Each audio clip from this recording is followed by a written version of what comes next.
Bismillahirrahmanirrahim. Assalamualaikum Bunda Vita, gimana kabarnya hari ini? Waalaikumsalam, alhamdulillah baik. Das. Mohon maaf ya Bu ya, mengganggu waktunya sebentar. Ini untuk menindaklanjuti rencana kita bahwa akan ada observasi pembelajaran di kelas. Kalau kemarin menyampaikan kan rencana pembelajaran itu tentang pembelajaran diferensiasi begitu ya Bu ya. Sebenarnya yang ingin Ibu kembangkan, ada bantuan dari saya itu hari ini yang bagian mana Ibu? Tentu saja di aspek proses pembelajaran ada unsur diferensiasi. Nah, di sini saya ingin mengembangkan di proses pembelajaran itu meningkatkan semangat belajar siswa dan juga hasil belajar siswa. Ada hasil belajarnya juga itu ya Bu. Baik. Dan nanti yang menjadi fokus pengembangannya itu apakah di diferensiasinya atau di aktivitas pembelajaran di kelasnya? Di awal tentu saja berdasarkan kemampuan siswa dari sisi akademik dan non akademik. Nah, hal ini psikologisnya siswa ya. Nah, kalau saya melihat, saya mengajar di tingkat kelas 10, anak-anak itu cenderung lebih nyaman jika belajar dengan circle-nya. Oh, gitu. Seperti itu. Kemudian saya ingin mengubah itu. Artinya bahwa dengan siapapun mereka berkelompok, harapannya mereka bisa tetap belajar dengan baik. Oh, berarti kalau saya tangkap nanti fokusnya di bagian dinamika kelompoknya begitu ya Bu. Juga harapannya dengan diferensiasi di kemampuan siswa juga dari sisi akademik bisa membantu yang tinggi levelnya bisa membantu teman-teman yang lain yang jika di dalamnya itu berbagai macam kemampuan sehingga materi itu bisa terserap dengan baik, semuanya dapat. Oh baik, jadi kalau boleh saya simpulkan ada dinamika kelompok di pembelajaran diferensiasi dan ada kaitannya dengan peningkatan akademiknya. Gitu. Oke, baik, siap Ibu. Nah, terus sejauh ini Ibu, bagaimana penilaian diri Ibu sendiri terkait dengan pembelajaran diferensiasi? Masih 70% terkait karena saya belum banyak mempraktekkan ya belajar diferensi, mungkin hanya di materi tertentu saja yang bisa saya aplikasikan. Ya, harapan saya dengan ada bimbingan dari Pak Dasiato ini, harapannya saya bisa mengaplikasikan secara optimal karena belum terbiasa, terus terang itu yang saya alami. Baik, oke, berarti ada target ya Bu ya, sejauh yang pemahamannya 70%, nanti harapannya bisa meningkat mencapai 90%. Baik, semoga ya Bu ya, aktivitas pembelajaran waktu di observasi nanti targetnya bisa mencapai 90%. Habis ini langsung persiapan ke kelas Ibu? Iya. Oke, baik Ibu, kita ketemu langsung di kelas ya. Terima kasih.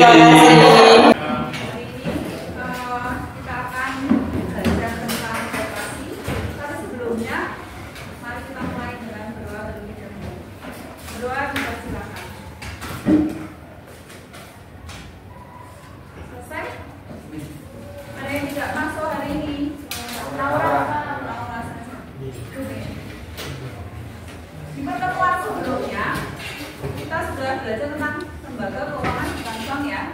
Masih ingat ada apa saja LKBP? Banyak loh LKBP, ada apa saja? Kalau keuangan selain bank yang menghimpun dan menyalurkan dana, koperasi salah satunya. Sebelahnya sampai siapa? Kevin. Selain koperasi ada lagi Kevin. Lembaga keuangan bukan bank. Selain koperasi isi nah, saya nggak kasih dulu. Yang Kevin tahu yang ada Yuntas ya atau modal venture ya, modal venture yang lain dana pensiun pegawai yang sebelah sini sebelah sini leasing asuransi dan sudah ya. Itu kan sudah kita pelajari di sebelumnya ya. Nah, kita akan spesifik mengenai koperasi. Karena koperasi merupakan salah satu perekonomian di Indonesia. Dan kita perlu tahu koperasi itu apa. Kemudian ada juga nanti koperasi sekolah. Dan juga ada nanti perhitungan SHU. Jadi tujuan pembelajaran kita hari ini adalah menjelaskan tentang konsep koperasi, kemudian juga mengetahui jenis-jenis koperasi itu apa, membandingkan badan usaha koperasi dengan badan usaha yang lain, kemudian juga apa itu koperasi sekolah, bagaimana tahapan pembentukannya, dan bagaimana menghitung S1. Nah, materi ini sudah saya upload di GC, sekarang nanti bisa dilihat di GC, ada modul, kemudian juga ada PPT nanti, kemudian juga ada latihan soal yang nanti dalam bentuk link Canva ya, nanti kita bagi menjadi kelompok untuk dikerjakan secara seluruh. Oke, di sekitar kalian koperasi itu pernah kalian temuin enggak? Pernah ya. Di sekitar sekolah ada nggak koperasi? Ada. Koperasi KPNI UB ya, yang lewat MTH ya, no? Nah itu kan yang lewat itu berarti koperasi yang itu sebuah badan usaha bukan? Termasuk ya. Yang kegiatannya apa? Menyalurkan dana ya. Hanya menyalurkan dana, menghimpun dana juga. Selain itu juga ada kegiatan usahanya. Apa itu? Kalau yang di KPR itu ada tokonya ya. Berarti namanya apa? Ada usaha apa konsumsi ya, karena menyediakan barang-barang konsumsi. Ada pelayanan jasa nggak? Pelayanan jasa juga, kalau nggak tahu mungkin di sana juga ada penyewaan renka, juga ada fotokopi ya untuk mahasiswa. Selain pegawai juga ada mahasiswa juga ya. Kemudian ada simpan pinjam, ada. Jadi penghimpunan dan penyaluran dana. Menghimpunnya dalam bentuk simpanan anggota yaitu simpanan rokok wajib dan sukarela, menyalurkannya dalam bentuk jadi koperasi di sini berasal dari kata co dan operation. Ya, co itu artinya bersama, operation artinya usaha bersama. Nah, menurut Undang-Undang Nomor 25 Tahun 92 ini tentang undang-undang koperasi ya, bahwa koperasi adalah badan usaha yang anggotanya orang per orang atau badan hukum yang kegiatannya berdasarkan prinsip koperasi sekaligus sebagai gerakan ekonomi rakyat yang berdasarkan asas keluarga. Jadi koperasi ini menggambarkan tentang ekonomi di Indonesia juga ya, dalam artian Indonesia memiliki landasan ideal yaitu Pancasila dan Undang-Undang Dasar 1945, sehingga operasionalnya berdasarkan landasan idealnya atau dapat dikatakan perwujudan dari demokrasi. Koperasi dengan badan usaha yang lain, yaitu ada perseorangan, persekutuan, PT dan BUMN milik negara serta koperasi. Kalau kita lihat di sini, maka orientasi ya, semua kegiatan usahanya berorientasi kalau koperasi kepada anggota, ya, anggota koperasi. Karena memang tujuan di dalam koperasi adalah mensejahterakan anggota pada khususnya dan masyarakat pada umumnya. Jadi lebih fokus pada anggota. Kemudian juga modal. Nah ini pembagian bala jasa modal. Kalau di badan usaha lain belum tentu ada, kalau di koperasi dalam bentuk S1 ya, nanti sisa hasil usaha namanya. Nah itu dibagi berdasarkan modal yang diperoleh dengan persentase yang sudah ditentukan dalam ADART.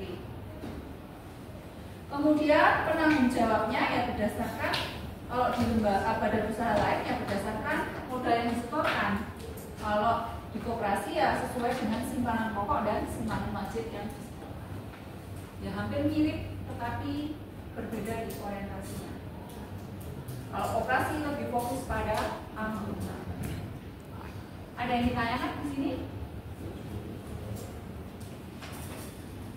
Nah, kalau koperasi sekolah, nah ini yang selanjutnya tentang koperasi sekolah ya.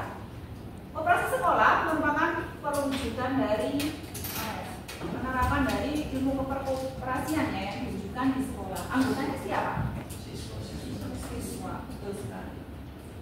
Yang mengelola siapa? Siswa. Untuk siapa? Siswa.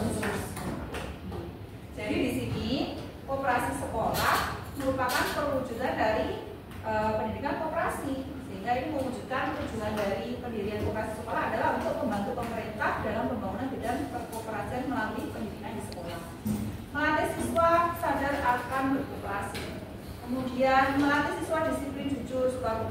setia kawan, membantu dan punya jiwa demokratis, kemudian memberikan keterampilan dalam berkoperasi dan melatih jiwa wirausaha.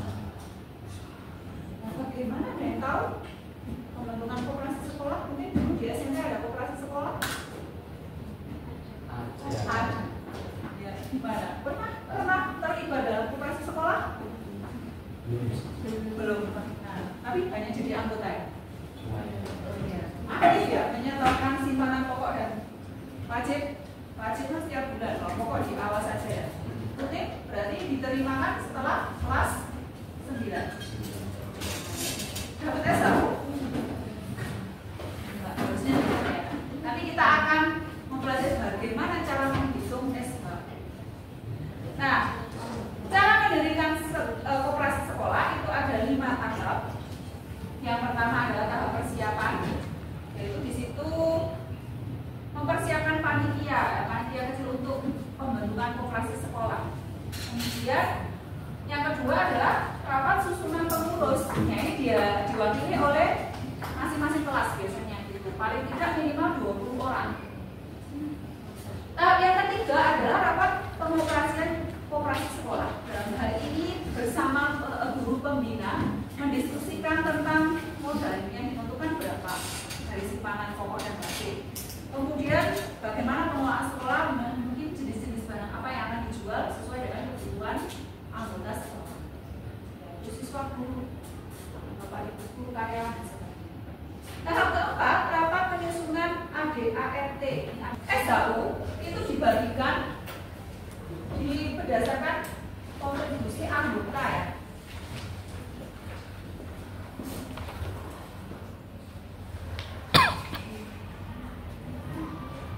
Kontribusi anggota itu banyak. Ada yang aktif nyetor simpanan lagi, tabungan simpanan wajib kan ya setiap bulan. Maka kalau dia aktif menyetorkan simpanan, akan memperoleh SAU jasa modal atau simpanan.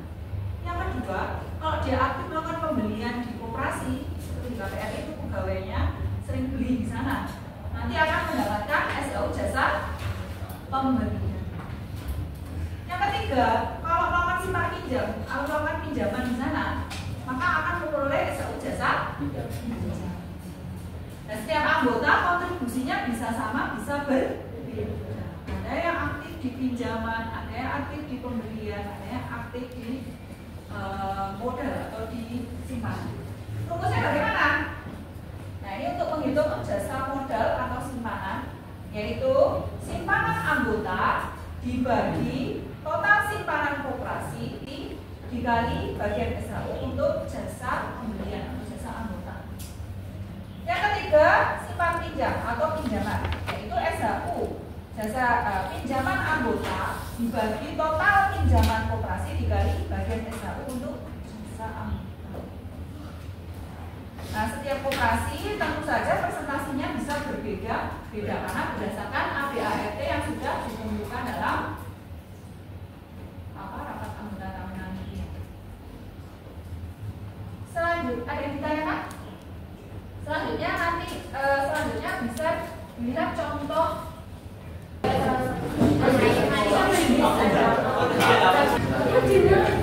peraturan nomor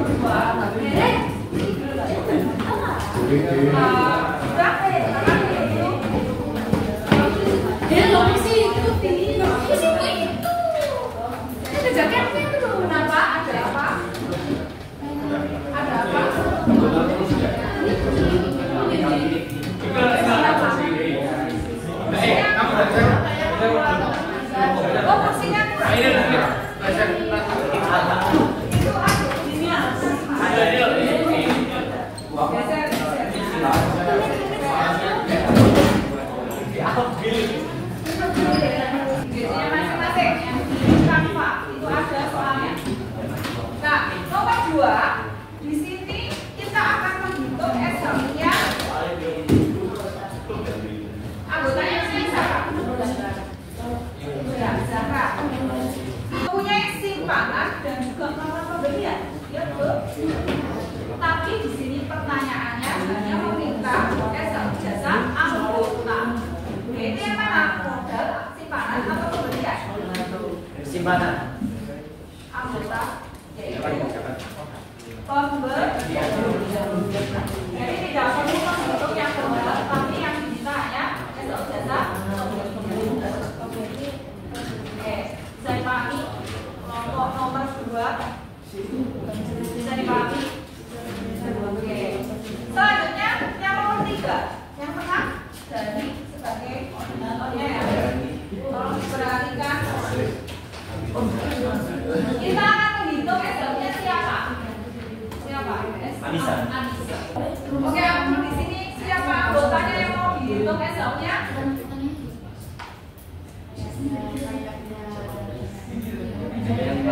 Erik ya. Kontribusi Erik apa di sana? Erik dengan simpanan dan melakukan pemberian. Berarti SO-nya Erik yang dihitung ada berapa? 2, yaitu simpanan. Menghitungnya pakai ya. Simpanan dan juga pemberian. Nanti total SO yang diterima Erik bisa dipahami?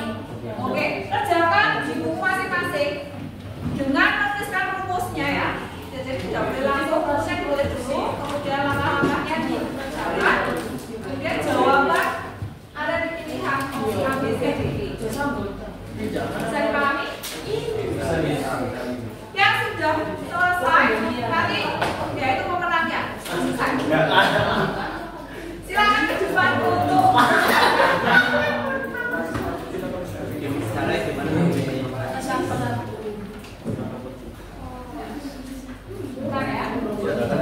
dari kelompok yang nomor 3 kali SAU SAU-nya berapa?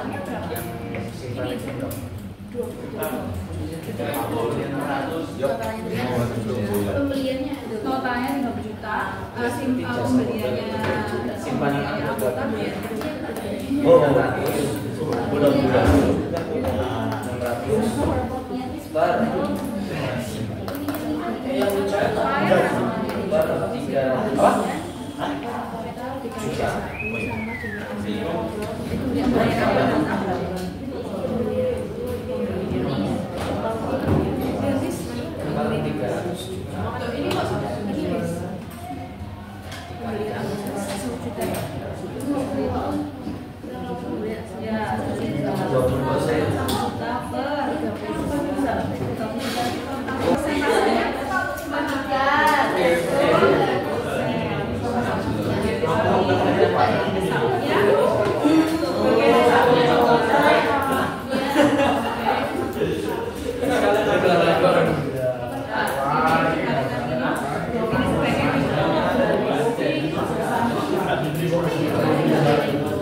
rumusnya tidak diganti.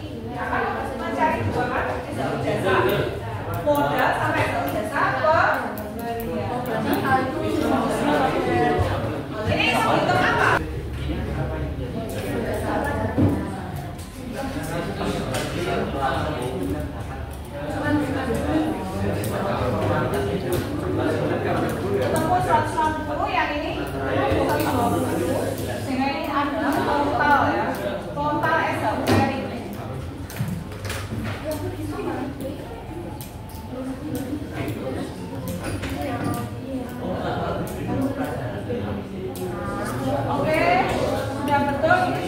jawabannya 280 adalah opsi yang E. Berikan aplaus untuk kelompok.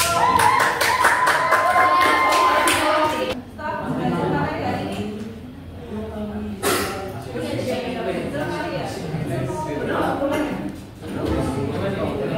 Kesimpulannya apa, Ren?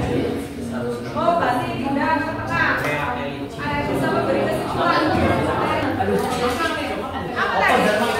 Belajar apa yang kalian peroleh hari ini? Kita belajar SHU anggota. SHU anggota dihitung berdasarkan apa ya?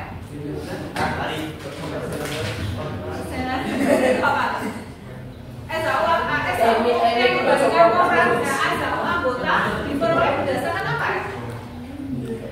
Tadi loh, kontribusi anggota.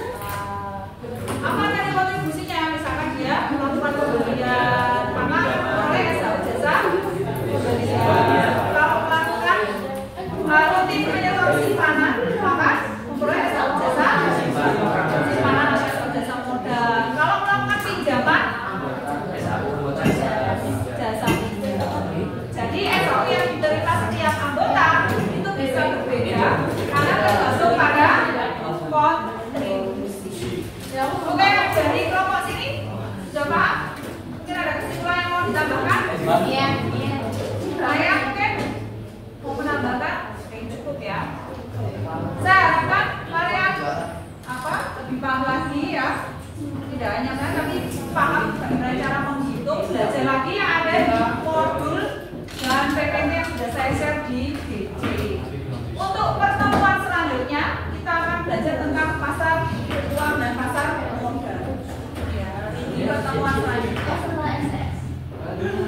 Terima kasih atas partisipasinya hari ini. Saya Lili. Wassalamualaikum warahmatullahi wabarakatuh. Salam keluarga semuanya.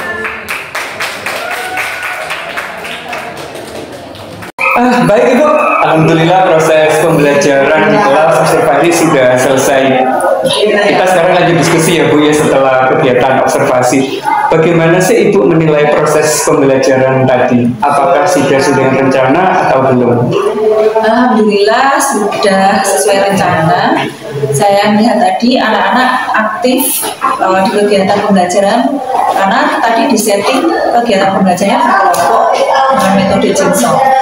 Sehingga tadi ada soal yang harus dikerjakan oleh siswa secara kelompok, ada kelompok ahli yang berhitung yang satu mengerjakan nomor satu, kelompok ahli dua mengerjakan soal dua, kelompok ahli tiga mengerjakan soal setelah mereka satu kelompok ahli itu mengerjakan soal yang sama, mereka akan kembali kepada kelompok asal di mana semua jawabannya akan terkumpul dari sebenarnya ini materi tentang menghitung SHU dengan apa rumus yang sudah ada, tetapi mungkin beda soal apa yang diminta dihitung. Namun pada dasarnya prinsipnya sama, berdasarkan rumus yang sudah dijelaskan. Jadi fokusnya di penguatan rumus itu Ibu. Iya.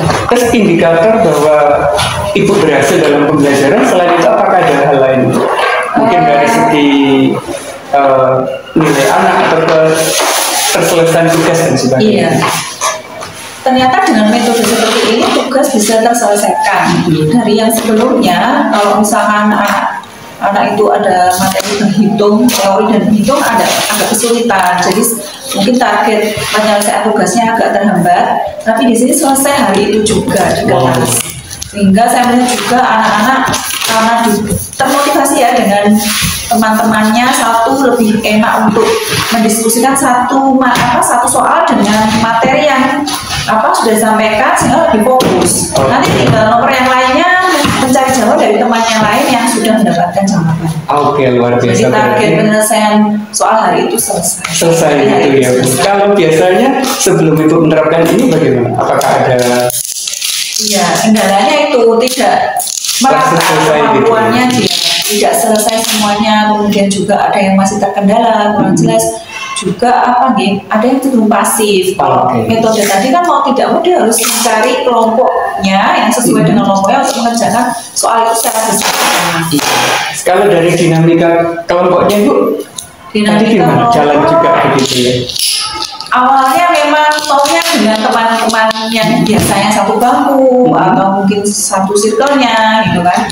Tapi dengan metode yang seperti itu tadi, akhirnya dinamika kelompok terjadi karena sudah sesuai kesepakatan dikelompokkan berdasarkan nomor soal yang ditentukan tadi. Kalau dia hitung nomor 1, dia dapat soal nomor 1. Oke, luar biasa. Baik Ibu. Ada lagi yang disampaikan terkait dengan proses belajar Ibu? Saya lihat anak-anak lebih semangat, lebih fokus semangat belajarnya. Oke, baik. Baik, terima kasih Ibu. Penjelasan Ibu tadi memang benar sekali dari segi pengamatan. Apakah boleh saya melanjutkan pengamatan saya gitu Ibu? Iya, silakan. Baik, kalau tadi saya amati memang benar yang disampaikan Ibu bahwa semua anak sudah terlibat aktif begitu ya Bu ya. Walaupun level soal dan sebagainya berbeda, mereka yang menurut Ibu biasanya pasif bisa aktif, bisa menyelesaikan tugas, bisa tepat waktu begitu ya Bu. Oke. Memang luar biasa yang saya amati. Kalau menurut saya sih proses pembelajaran diferensiasi Ibu terutama di 5 kelompok itu tidak lagi 70% Bu, bisa sudah mencapai harapan tadi Bu, yaitu 90%. Oke. Baik, Ibu gini, apakah boleh menyampaikan pengamatan yang lain? Boleh ya Bu. Kalau tak amati tadi masih ada beberapa anak gitu ya Bu yang terutama yang duduk di agak belakang itu kan keterlibatannya masih sedikit begitu. Itu benar Ibu gimana? Apakah kebiasaan sehari-hari seperti itu Ibu? Iya memang. Jadi memang seperti itu. Maka memang saya tuh merasa harus ada dinamika kelompok ya supaya teman-teman yang sudah paham itu bisa mensupport temannya yang belum paham. Ya memang itu berproses ya mungkin sehingga perlu waktu. Saya sendiri pun juga tentang diferensiasi masih juga belum terbiasa. Tapi memang ini sangat bagus sekali untuk proses pembelajaran ke depannya untuk menjadi lebih baik. Oke, luar biasa Ibu, keren sekali. Berarti ada titik tertentu yang sudah Ibu sangat kuasai gitu ya Bu. Nanti yang masih ingin ditingkatkan lebih lanjut lagi adalah tentang dinamika kelompok agar semua siswa itu benar-benar bisa terlibat aktif gitu. Nah, rencana Ibu ke depan seperti apa untuk meningkatkan lagi kompetensi di bagian pengelolaan kelas di dinamika kelompok itu Bu? Saya akan berdiskusi lagi dengan MGMPS, masukan-masukan apa yang mungkin bisa saya terima dan saya tingkatkan untuk saya terapkan di kelas jika ada perbaikan. Kemudian mungkin kedepannya saya akan mengikuti pelatihan ya, meningkatkan lagi informasi yang harus informasi-informasi untuk melengkapi pengetahuan saya, menambah pengetahuan saya tentang pembelajaran diferensiasi atau mungkin juga berkaitan dengan pengelolaan di kelas, pembelajaran di kelas, dan juga selain pelatihan juga mungkin sharing-sharing juga di luar sekolah ya, MGMP juga harus lebih aktif lagi. Berarti ada teman di MGMPS, juga ada pelatihan, mungkin juga dengan teman-teman MGMP yang sekolah lain gitu ya Bu. Oke, luar biasa rencana Ibu ke depannya. Semoga nanti pembelajaran diferensiasi yang dilakukan semakin meningkat, semakin bagus, terutama di dinamika kelompoknya. Misalkan suatu saat saya masuk kelas studi observasi, boleh ya Bu ya? Silakan. Untuk melihat perkembangan dari hasil diskusi. Ada lagi yang disampaikan Ibu? Sampun. Oke, perasaannya gimana hari ini? Seneng apa gimana begitu? Senang sekali karena saya mendapatkan masukan baru untuk perbaikan pembelajaran di kelas selanjutnya. Oke, sukses selalu untuk Bu Novita. Sampai ketemu lagi ya Bu ya. Assalamualaikum. Waalaikumsalam warahmatullahi wabarakatuh. Terima kasih Bu. Sama